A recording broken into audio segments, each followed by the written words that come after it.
মায়ের রান্না চ্যানেলে নিয়ে চলে এসেছি নতুন একটি রেসিপি, পটল দিয়ে মাছের ঝোল। পটল নিয়ে নিয়েছি, আগে খোসা ছাড়িয়ে ছোটো করে কেটে নিয়েছি, আলু ডুমো করে কেটে নিয়েছি, 3 থেকে 4টি ছোটো পেঁয়াজ নিয়েছি টমেটো আর ধনেপাতা। চলুন তাহলে রেসিপিটি স্টার্ট করা যাক। প্রথমেই মাছ ধুয়ে একটু নুন হলুদ মাখিয়ে নিচ্ছি।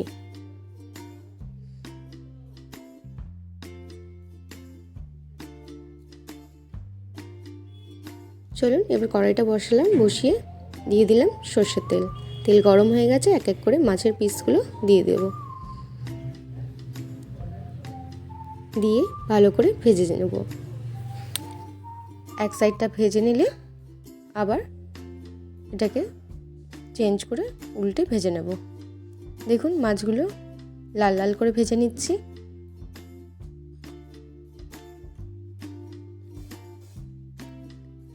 মাছ ভাজা অলমোস্ট হয়ে গেছে। চলুন তাহলে আর এর মাঝখানেই আমরা করে নিই একটা বাটিতে এই রেসিপির মশলাটা। নিয়ে নিচ্ছি ধনে গুঁড়ো, জিরে গুঁড়ো, দিয়ে দেবো লাল মির্চ পাউডার, আর অ্যাড করে দেবো অল্প একটু জল।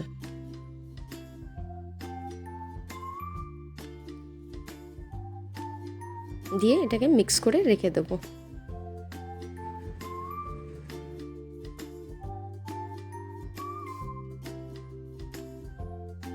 মাছ ভাজা নামিয়ে নিচ্ছি।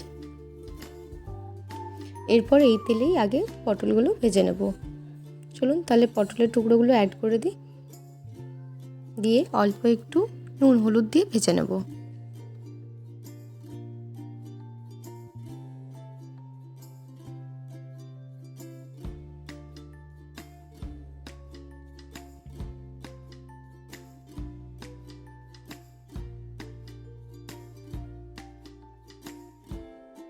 পটলটা 2-3 মিনিটের জন্য ভালো করে তেলে নেড়ে চেড়ে নিয়ে লাল হয়ে যাওয়ার পর আমরা নামিয়ে নিলাম।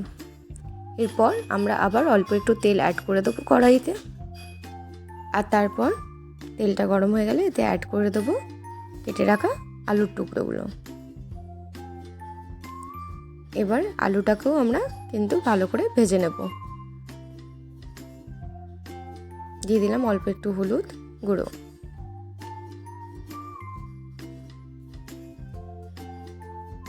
আলু ভাজা হয়ে গেছে, আলুটাকেও আমরা নামিয়ে রাখবো।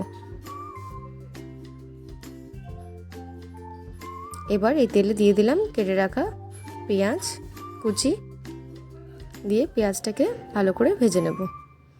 দিয়ে এতে অ্যাড করে দেবো টমেটো আদা রসুনের পেস্ট, দিয়ে দিলাম হলুদ গুঁড়ো আর গুলে রাখা মশলা। চলুন এগুলো মশলাটাকে এবার ভালো করে কষিয়ে নিই।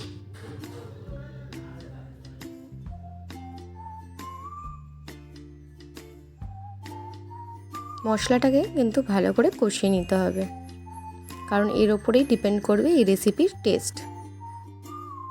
মশলাটা আমরা 3-4 মিনিট ভালো করে কষিয়ে নেব। কষানো হয়ে গেলে এতে অ্যাড করে দেবো ভেজে রাখা পটল আর আলুর টুকরোগুলো, দিয়ে ভালো করে মিক্স করে নেব।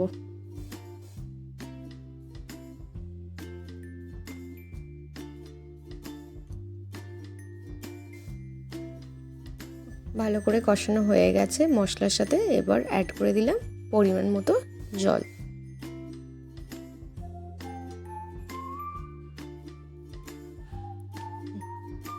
জল অ্যাড করে আমরা ভালো করে মিক্স করে নিলাম।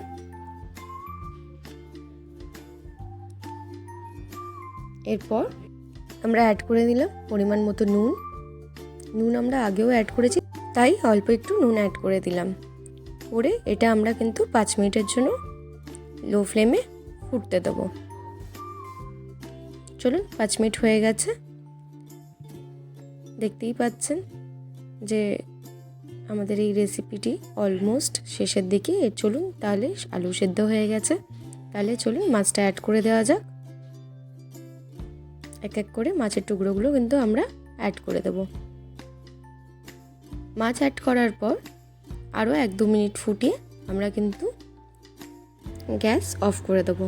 চলুন তাহলে আরও 1-2 মিনিটের জন্য মাছটা ঝোলে একটু ফুটে যাক, দিয়ে একটু হালকা নেড়ে চেড়ে নেব যাতে মাছে যেন ঝোলটা ঢোকে।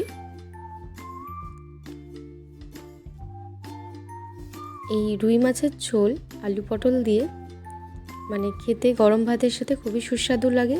এটা শুধু আলু পটল কেন, আপনারা অন্য কোনো সবজি দিয়েও করতে পারেন। এখানে অল্প একটু ধনেপাতা অ্যাড করে দিলাম। এবার আমরা কিন্তু গ্যাস অফ করে দেবো। আমাদের রেসিপি অলমোস্ট ডান।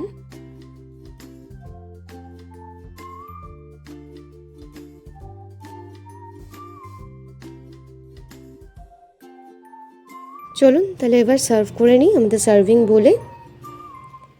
এই রেসিপিটি যদি ভালো লেগে থাকে অবশ্যই লাইক শেয়ার কমেন্ট করে জানাবেন, আর অবশ্যই আমাদের এই রেসিপিটি ট্রাই করে জানাবেন। Thank you for watching.